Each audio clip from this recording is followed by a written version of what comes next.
Hello, Jenny Hunt here from the Gateway Group of companies in the United Arab Emirates. In addition to helping foreign companies step into the UAE market by helping them to either set up onshore or in one of the numerous free zones, we also get involved with helping companies and individuals who want to set up in an offshore jurisdiction.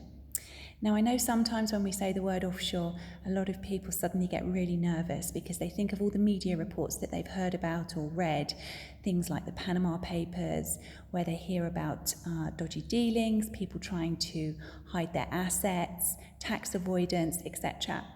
But there's nothing to be nervous about.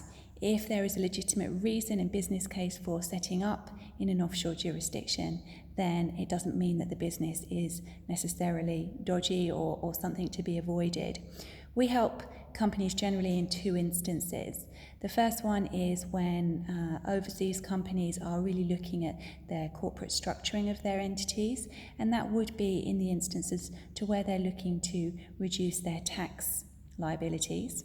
And we also get involved with setting up offshore entities when perhaps individuals are employed in the UAE and they're looking to buy into an existing business here and they don't intend to give up their existing employment, and so they can't afford to have their name on the trade license here as an investor.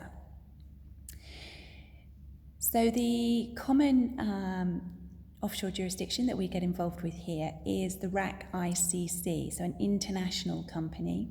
And the nice thing about the RAK ICC over perhaps other traditional offshore jurisdictions such as the BVI, the Cayman Islands, Mauritius, etc., is that it's very quick and easy to set up.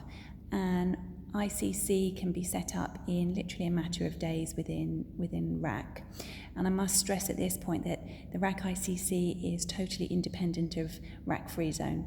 An ICC and a Free Zone are totally different entities with different purposes.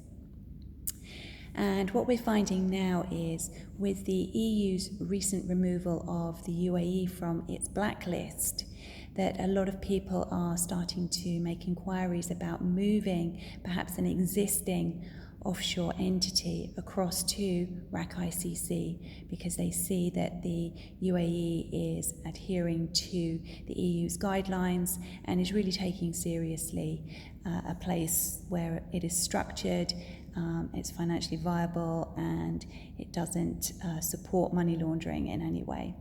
So we're finding that a lot of companies are now seriously looking at the RAK ICC as an alternative option for their offshore entity.